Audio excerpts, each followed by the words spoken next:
ሰላም ጤና ይስጥልን የተወደዳችሁ የጋሞ ቴሌቪዥን ተመልካቾች የሳቱን ዜና 42 ይዤ ቀርብ ያለው ከዜናዎቹ ጋር ፋሲካ ጸጋይ ነኝ። ለሳቱ ባሰናዳናቸው ዜናዎቻችን ከሀገር ውስጥ ከውጭ ሀገር እንዲሁም ቢዝነስና ስፖርታዊ ጉዳዮችን አካተናል። እስከ መጨረሻው ድረስ አብራችሁን እንድትቆዩ የአክብሮት ግብዣችን ነው። በቅድሚያም አርዕስተ ዜናዎችን በማስቀደም እንጀምራለን። የአርባ ምንጭ ዩኒቨርሲቲ ማስተማሪያና ኮምፕሬሄንሲቭ ስፔሻላይዝድ ሆስፒታል የስነ ደዌ ሕክምና ምርመራ ጀመረ። የአርባ ምንጭ ሙዝ ምርትን ጥራት በማስጠበቅ የተገኘው ውጤት በቡናም ሊደገም እንደሚገባ ተገለጸ።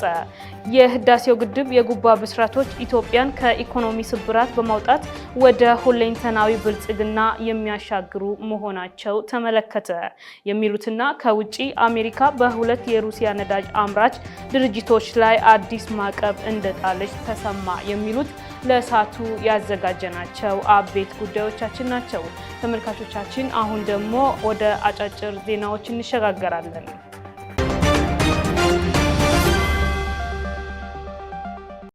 በደቡብ ኢትዮጵያ ክልል የምዕራብ አባያ ማሰልጠኛ ማዕከል አንደኛ ዙር ምልምል ፖሊሶች የምረቃ ስነ ስርዓት ተካሂዷል። ተመራቂ ምልምል ኮንስታብል ፖሊሶች በስልጠናው የቀሰሙትን የተለያዩ የቱክስና የውጊያ ትርኢቶችን አሳይተዋል። አካባቢውን ከጠላት መከላከልና ወደ ጠላት ምሽግ በመግባት ምርኮ መማረክን ጨምሮ የተለያዩ ወታደራዊ ትርኢቶችን አሳይተዋል። ተመራቂዎቹ ጥይት ሳይባክኑ ጠላት እንዴት መመከት እንደሚቻልና የአካባቢውን ሰላም መጠበቅ ላይ ትኩረት ያደረገ የቱክስ ዘዴ አሳይተዋል። እንዲሁም የቱክስና የውጊያ ትርኢቶችንም ያቀረቡ ሲሆን የመኝታ የእንብርክክና የቁም ቱክስ ወታደራዊ ጥበቦችንም አቅርበዋል። በዚሁ የምልምል ፖሊሶች ምረቃ የደቡብ ኢትዮጵያ ክልል ርዕሰ መስተዳድር አቶ ጥላሁን ከበደን ጨምሮ የክልሉ ከፍተኛ የመንግስት የስራ ኃላፊዎች ታድመዋል። መረጃውን ያገኘነው ከደቡብ ኢትዮጵያ ክልል መንግስት ኮሚኒኬሽን ጉዳዮች ቢሮ ነው። የትምህርት ምዘናና ፈተናዎች አገልግሎት የ2018 ትምህርት ዘመን የ12ኛ ክፍል ሀገር አቀፍ ፈተና ይዘቶች ይፋ ተደረገ። የአገልግሎቱ ዋና ዳይሬክተር ዶክተር እሸቱ ከበደ ለፋና ብሮድካስቲንግ ኮርፖሬሽን እንዳሉት የ12ኛ ክፍል ማጠናቀቂያ ተፈታኞች ከወዲሁ ዝግጅት ማድረግ አለባቸው። ተማሪዎች፣ የተማሪ ቤተሰቦች፣ መምህራንና የትምህርት አመራር ለፈተና ዝግጅት ፈተና የሚሸፍናቸውን የይዘት አካባቢዎች ማወቅ አስፈላጊ መሆኑን አመላክተዋል። ለፈተና ዝግጅት የሚደረግባቸው የትምህርት አይነቶች ለተፈጥሮ ሳይንስ ተፈታኞች ስኮላስቲክ አፕቲቲዩድ፣ ኬሚስትሪ፣ ፊዚክስ እና ባዮሎጂ ናቸው ብለዋል። ለማህበራዊ ሳይንስ ተፈታኞች ደግሞ እንግሊዝኛ፣ ሂሳብ፣ ስኮላስቲክ አፕቲቲዩድ፣ ታሪክ፣ ጂኦግራፊ እና ኢኮኖሚክስ መሆናቸውን ተናግረዋል። ፈተናው ከ9ኛ እስከ 12ኛ ክፍል ደረጃውንና በተማሪው መጽሐፍ ላይ ያሉትን ሁሉንም ምዕራፍ ይሸፍናል ነው ያሉት። ከ10ኛ እስከ 12ኛ ክፍል ሁሉም የትምህርት አይነት ፈተና በአዲሱ ስርዓተ ትምህርት መሰረት እየተዘጋጀ እንደሚገኝ አመላክተዋል።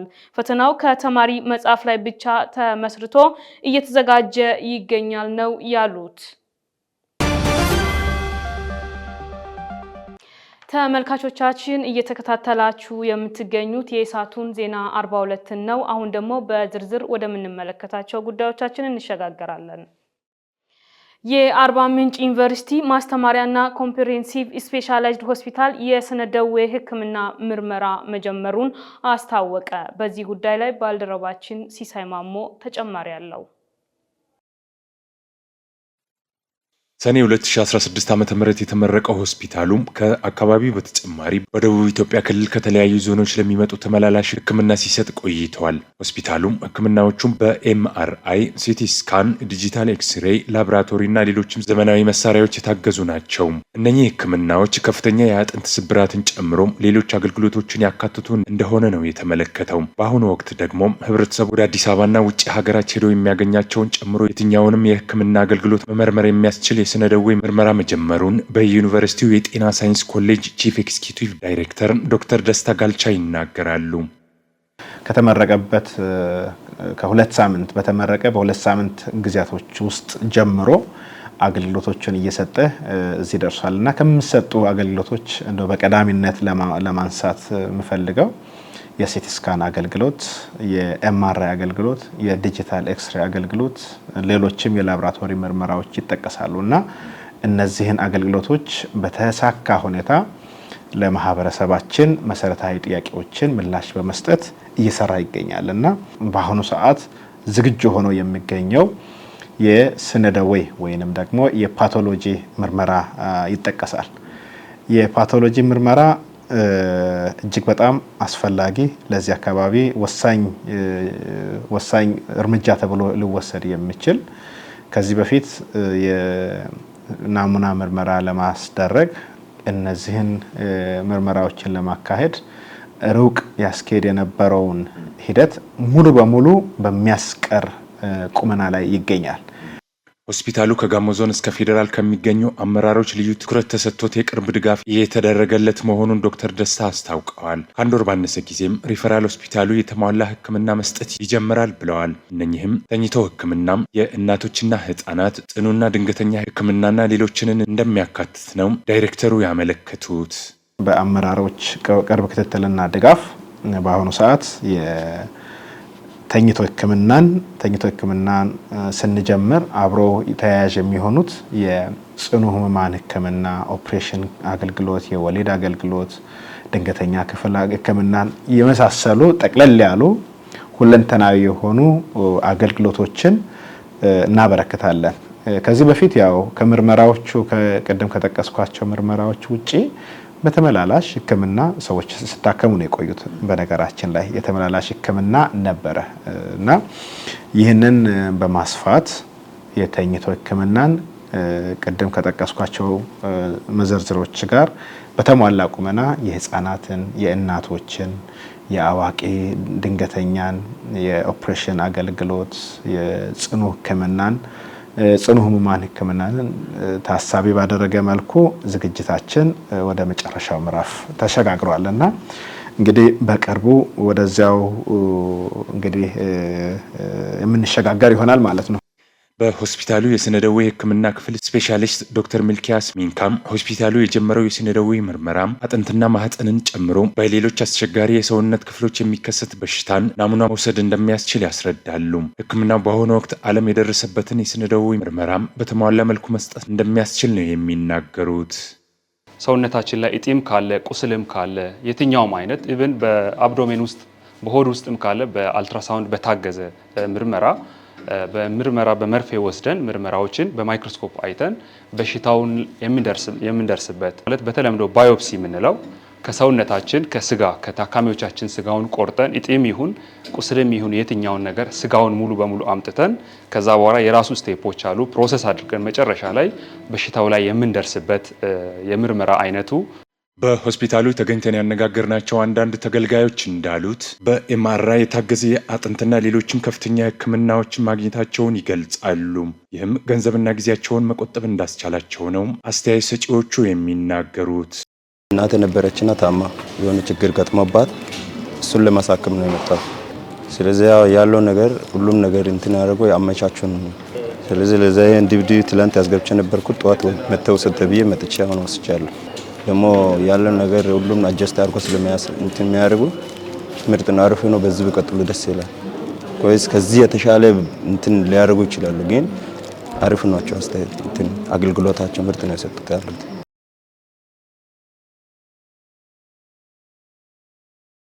የአርባ ምንጭ ሙዝ ምርትን ጥራት በማስጠበቅ የተገኘው ውጤት በቡናም ሊደገም እንደሚገባ ተገለጸ። የአርባ ምንጭ ዙሪያ ወረዳ ግብርና ጽሕፈት ቤት እምርታ ለሀገራዊ ብልጽግና በሚል መሪ ሀሳብ የ2018 የምርት ዘመን የበጋ መስኖ ንቅናቄ መድረክ ተካሂዷል። ባልደረባችን የአምላክነሽ ተረፈ ተጨማሪ አላት። በአርባ ምንጭ ዙሪያ ወረዳ የመንግስት ዋና ተጠሪ አቶ ሚሊዮን ገዙ በመድረኩ ባስተላለፉት መልእክት በግብርና ዘርፍ ለውጥ ለማምጣት ልዩ ትኩረት ተሰጥቷል። ውጤታማነትን በማስመዝገብ ከተረጅነት ለመላቀቅ በሚደረገው ጥረት የቴክኖሎጂ፣ የማሳ፣ የውሃ አጠቃቀም መሻሻሎች ተስተውሏል ነው ያሉት። መንግስት ባስቀመጠው አቅጣጫ በአጭር ጊዜ ውስጥ ብዙ ለውጦችን በግብርና ዘርፍ እያመጣን ቆይተናል። ወረዳችንም በዞኑ ካለ መዋቅር በግብርና ተግባር ሁለተኛ በመውጣት የተሻለ አፈጻጸም ያሳካበት ዓመት ላይ ስለዚህ ግብርና ላይ ትኩረት ሰጥተን ስንሰራ በምግብ ራሳችን መቻል ሳይሆን ራሳችን ችለን አልፈን ለሌላው የምግብ ዋስትና መረጋገጥ ምክንያት መሆን አለብን ብለን ነው እየሰራን ያለ። ይሄን ያለንበት መንገድ ውጤታማ ስለሆነ መንገዱን አጥብቆ መያዝና በዛ ላይ በጣም ትክቶ ውጤት ማምጣት ከኛ ይጠበቃል ማለት ነው። ወጣቱ የስራ ባህሉ ተቀይሯል። የማሳ አጠቃቀማችን በጣም ተሻሽሏል። የውሃ አጠቃቀማችን ተሻሽሏል። በወረዳው ዘርፈ ብዙ ምርቶች እንዳሉ ጠቁመው በሙዝ ምርት የተመዘገበው የጥራት ደረጃ በቡናና በሌሎችም መድገም ይገባል ብለዋል። ያው ሙዝ አምራች ነን ታውቃላችሁ። ለብዙ መኪኖች ስራ ይፈጥራል። ለብዙ መኪናው ላይ ለሚሰሩ ሾፌሮች ስራ እድል ይፈጥራል። ለብዙ ረዳቶች ስራ እድል ይፈጥራል። ሙዝ ስር ለሚኮተኩቱ ከሌላ አካባቢ ለመጡ ሰዎች ስራ እድል ይፈጥራል። ከቡና አኳያ ያሉ ክፍተቶችን እንዴት ነው ማስተካከል የምንችለው?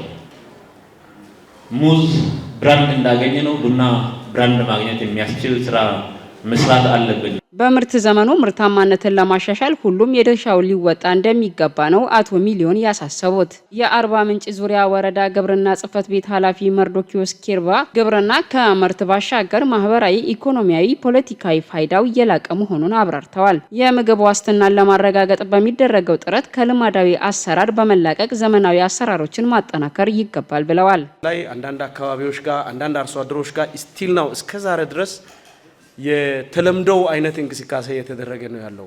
ይሄን ወቅቱ አይፈቅድም።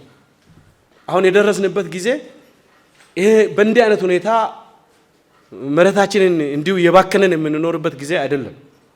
ስለዚህ ስትራቴጂ በደንብ ነድፈን ተግባራዊ የምናደርግበት ነው አንደኛው። መደበኛ የበጋ መስኖ እርሻ ምርታማነትን በተጨባጭ አሻሽሏል ያሉት ኃላፊው በ2018 ዓ.ም በወረዳው ከ200 ሄክታር በላይ መሬት በሰብል ለመሸፈን ታቅዷል ብለዋል። መደበኛ መስኖ ከተጀመረበት ጊዜ ጀምሮ በጣም ድራማቲክ የሆነ ለውጦችን አምጥቷል። ይሄ ለውጥ ከዚህ በኋላ በተደራጀ ሁኔታ ወደፊት መቀጠል መቻል አለበት። ስለዚህ ዘንድሮ ላይ 200 ሄክታር ነው እቅዳችን። ከኛ ፖቴንሻል አንጻር ሲታይ በጣም ጥቂት ነው። አርሶ አደሩ ከጊዜ ወደ ጊዜ እየተላመደ የመጣ ነው።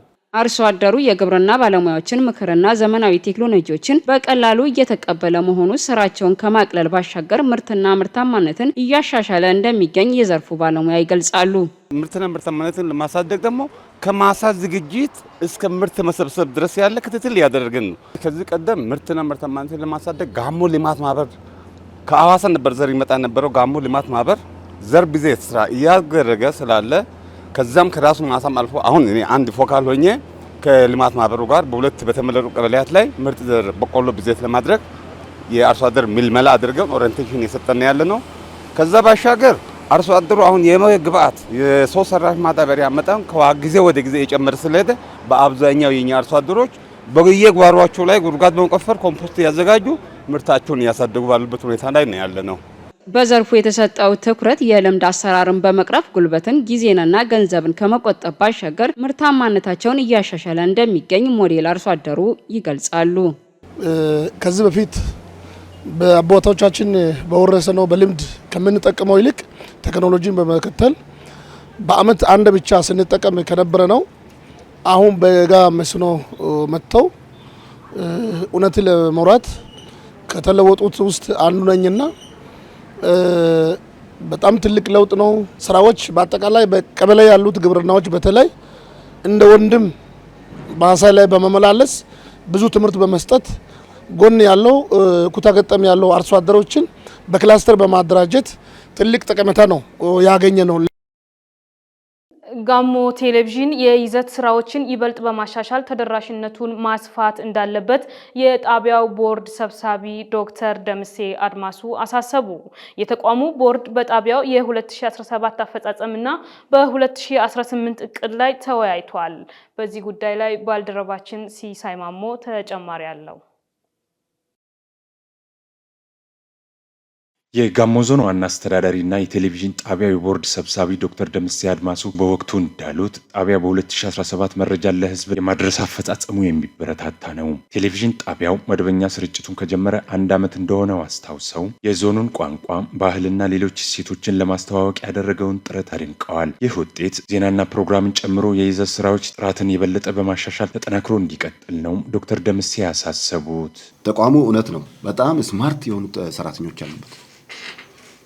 ደከመኝ ስለች የማይሉት ሰራተኞች ያሉበት ተቋም ማታም ቀንም የተለየ ክፍያ ሳይኖራቸው የሚሰሩ ሰራተኞች ያሉበት ከፕሮግራም እና በተለይ ከኦፕሬሽናል ሚዲያ ይዘት እና የሚዲያ ይዘትና ጥራት ክትትል አንጻር በርካታ ሀሳቦች ናቸው የተሰጡት። በየቀኑ ያለው ነገር አስሶ የማግኘት ነገር ላይ አልተጠራንም ምናምን የሚባለው ነገር ያው ከበጀት ጋር ከምን ጋር የሚያያዙ ነገሮች ሆነው አሁን መፍጠርም ያስፈልጋል።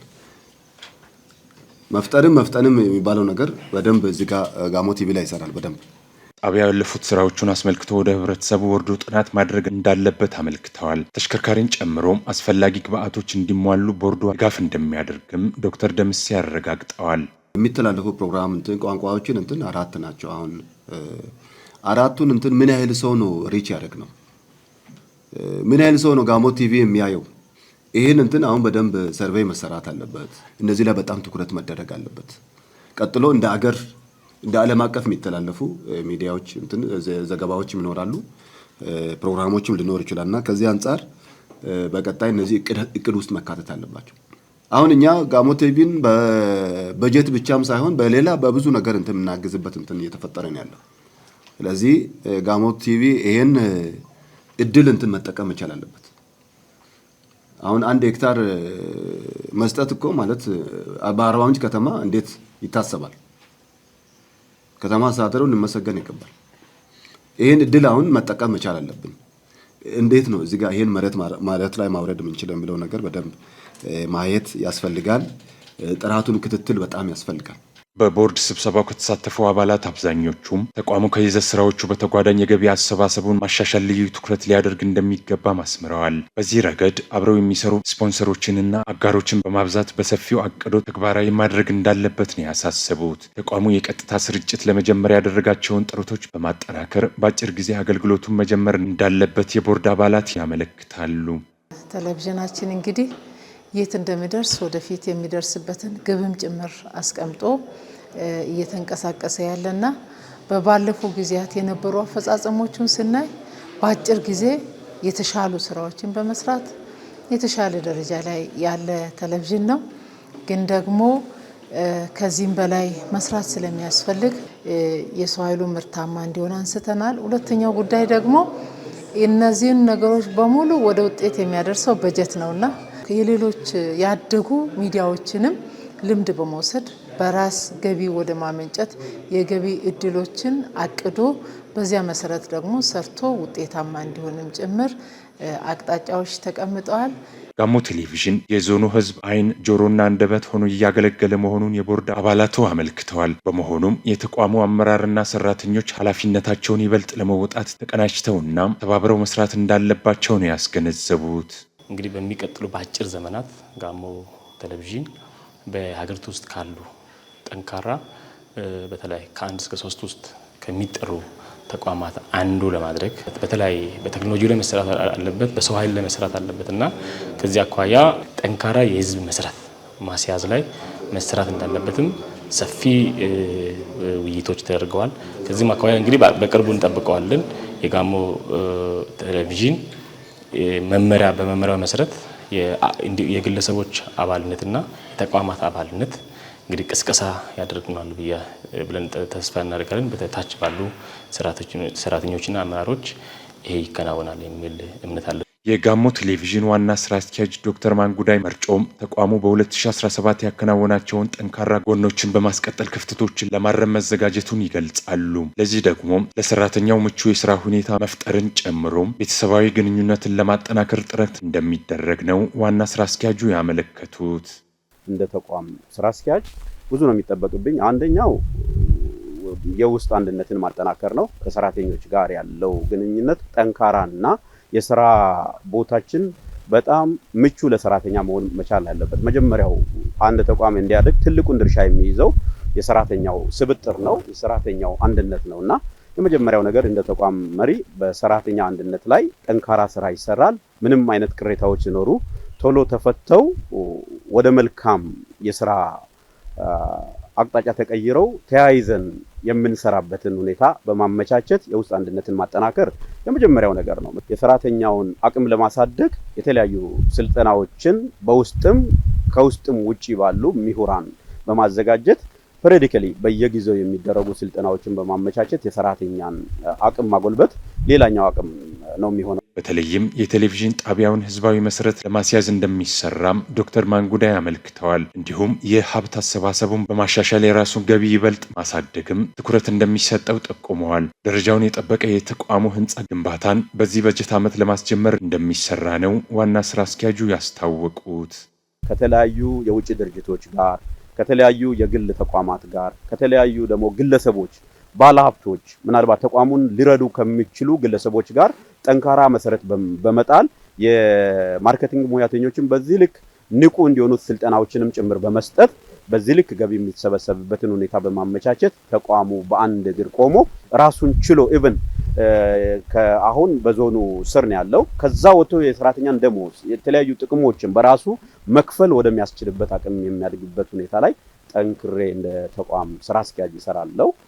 ህዝባዊ መሰረት እንዲኖረው ጠንክሮ መስራት ነው።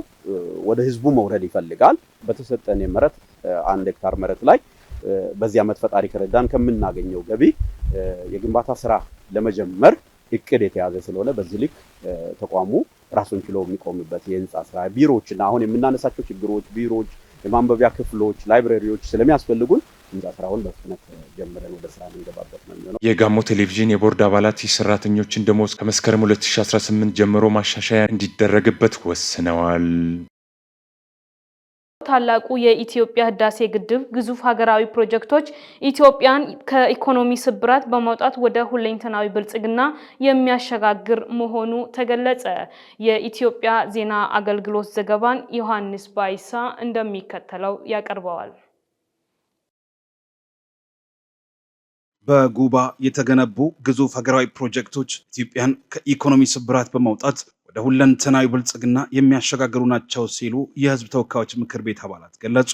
የትናንት ቁጭት ማሰሪያ የመጪው ንጋት ማብሰሪያ የሆነው ታላቁ የኢትዮጵያ ህዳሴ ግድብ ተመርቆ በሙሉ አቅሙ ወደ ስራ መግባቱ ይታወሳል። ጠቅላይ ሚኒስትር ዶክተር አብይ አህመድ በጳጉሜ 4 ቀን 2017 ዓ.ም የግድቡን መመረቅ ይፋ አድርገው እኛ ኢትዮጵያውያን ገደሉን ተሻግረን ገድልን አትመናል ማለታቸው ይታወሳል። ጠቅላይ ሚኒስትሩ የግድቡን መመረቅ ይፋ ካደረጉ በኋላ በቀጣይ ጥቂት ዓመታት በ30 ቢሊዮን ዶላር የሚገነቡ ትላልቅ ፕሮጀክቶችን አብስረዋል። በወቅቱ ከተበሰሩ ፕሮጀክቶች መካከል የኒውክሌር ኃይል ማመንጫ፣ የማዳበሪያ ፋብሪካ፣ የቢሾፍቱ አየር መንገድ፣ የተፈጥሮ ጋዝ ማምረቻ፣ የነዳጅ ማጣሪያና የቤቶች ልማት በዋናነት ይገኙበታል። የጉባ ብስራቶች ለሀገር ብልጽግናና ለዜጎቹ ሁለንተናዊ ተጠቃሚነት ያላቸው ፋይዳን በተመለከተም ኢዜአ ከህዝብ ተወካዮች ምክር ቤት አባላት ጋርም ቆይታ አድርጓል። በህዝብ ተወካዮች ምክር ቤት የዲሞክራሲ ጉዳዮች ቋሚ ኮሚቴ ሰብሳቢ አቶ እውነቱ አለነ ታላቁ የኢትዮጵያ ህዳሴ ግድብ መጠናቀቅ ለፈተናዎች የማይበገር ህዝብና መንግስት መኖሩን በተግባር ያረጋገጥ ነው ብለዋል። የጉባ ብስራቶች በመላው ኢትዮጵያውያን ርብርብ እውን የሆነውን ታላቁን የኢትዮጵያ ህዳሴ ግድብ መጠናቀቅ ይዟቸው የመጣ ትሩፋቶች መሆናቸውን ተናግረዋል።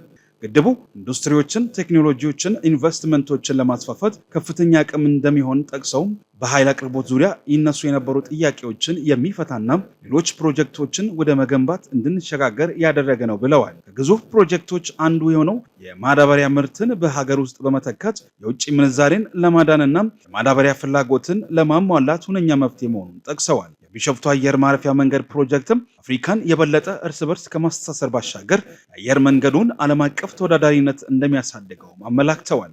በምክር ቤቱ የመንግስት ወጪ አስተዳደርና ቁጥጥር ጉዳዮች ቋሚ ኮሚቴ ምክትል ሰብሳቢ አራራ ሞሲሳ በበኩላቸው የጉባ ብስራት ከህዳሴ ግድብ መጠናቀቅ በኋላ የመጡ በረከቶች መሆናቸውን አስታውቀዋል። እነዚህ የልማት ፕሮጀክቶች የኢትዮጵያን ሁለንተናዊ ብልጽግናን በተግባር የሚያረጋግጡ ናቸው ብለዋል። በምክር ቤቱ የውጭ ግንኙነትና የሰላም ጉዳዮች ቋሚ ኮሚቴ አባል ሞጋባ ብልጉ ይፋ የተደረጉት ግዙፍ ፕሮጀክቶች የኢትዮጵያን የኃይል አማራጮችና የልማት ግቦችን የሚያሰፉ ናቸው ብለዋል። በመሆኑም ፕሮጀክቶቹ በተያዘላቸው ጊዜና ወጪ ተጠናቀው ለህዝብ አገልግሎት እንዲበቁ ምክር ቤቱ ህጎችን በማውጣትና የፓርላማ ዲፕሎማሲዎችን በማሳደግ የበኩሉን ድርሻ እንዲወጣም ተናግረዋል።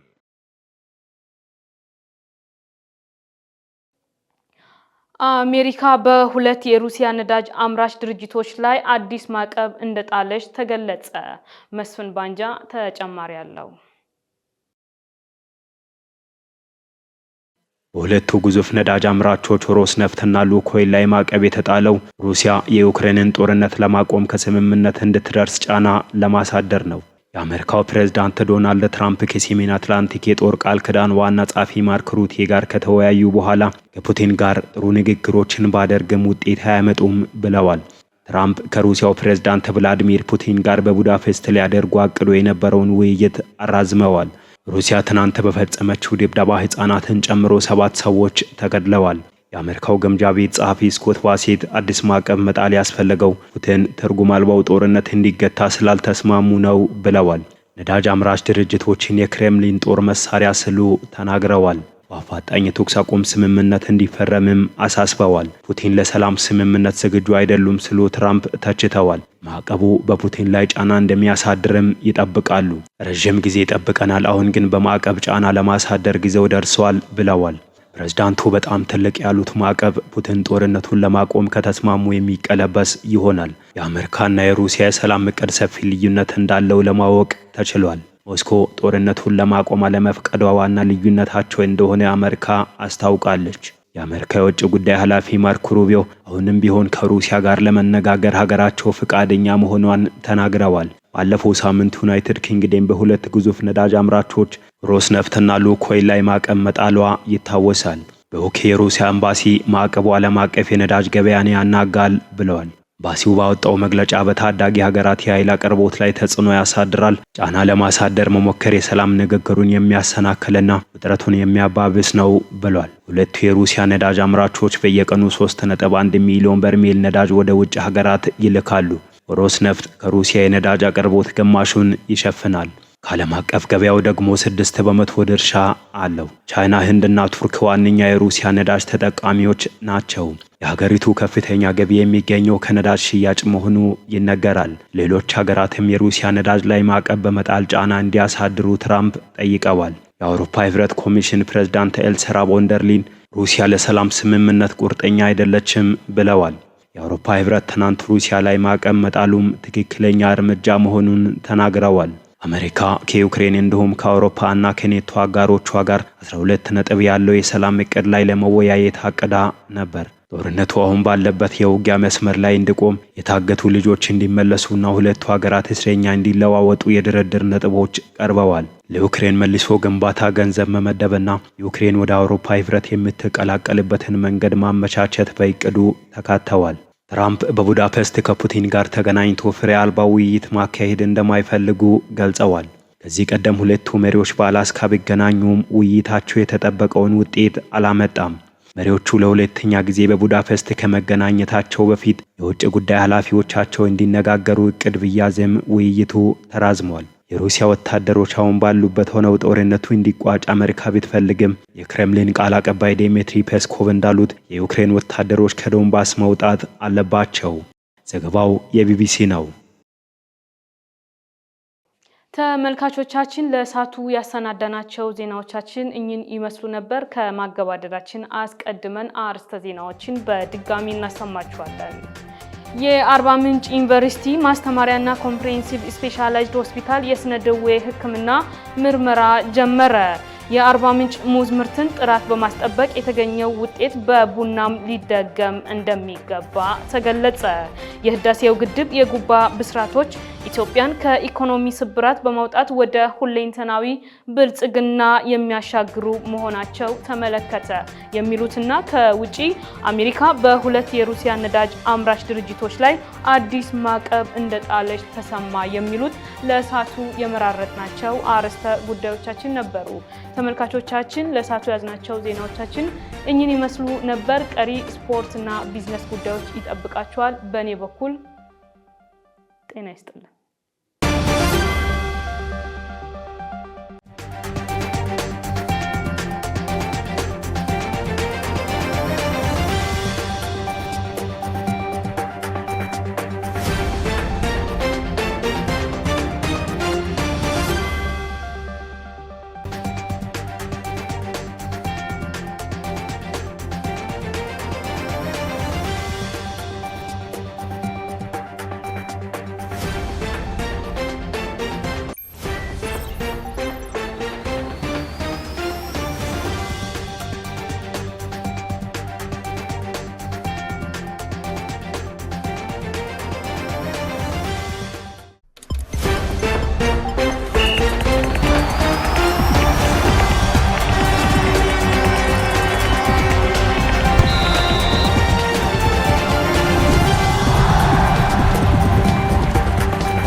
ሰላም ጤና ይስጥልን ተመልካቾቻችን፣ ይህ ከጋሞ ቴሌቪዥን የሚቀርብላችሁ ስፖርታዊ መረጃ ነው። ከመረጃዎቹ ጋር ፍሬው አበበ ነኝ። ገቢው ለአርባ ምንጭ ዓለም አቀፍ ስታዲየም ግንባታ የሚውል ቶምቦላ ሎተሪ ለሽያጭ ይፋ ተደረገ። የአርባ ምንጭ ዓለም አቀፍ ስታዲየም ግንባታ ፕሮጀክት ማስተባበሪያ ጽሕፈት ቤት ኃላፊ አቶ በረከት ማቴዎስ ለአርባ ምንጭ ዓለም አቀፍ ስታዲየም ግንባታ ገቢ ማስገኛ ከብሔራዊ ሎተሪ አስተዳደር ፍቃድ በመውሰድ የቶምቦላ ሎተሪ ተጠናቆ ርክክብ መደረጉን ገልጸዋል። ቶምቦላ ሎተሪ ህብረተሰቡ ከሚያደርገው ድጋፍ ጎን ለጎን ሎተሪ በመቁረጥ እድሉን በመሞከር አሻራውን ለስታዲየሙ እያሳረፈ ተሸላሚ የሚሆንበት መንገድ እንደሆነም አብራርተዋል። የሎተሪ ሽያጭ መላው ኢትዮጵያውያን የሚደርስ ሲሆን ርክክብ ከተደረገበት ዕለት ጀምሮ ገበያ ላይ እንደሚውል ተጠቁሟል። ሎተሪው እድለኞችን በአርባ ምንጭ ከተማ ለተለያዩ አገልግሎቶች የሚውል መሬትን ጨምሮ የተለያየ አይነት ሽልማቶችን እንደሚሸልምም ተጠቁሟል።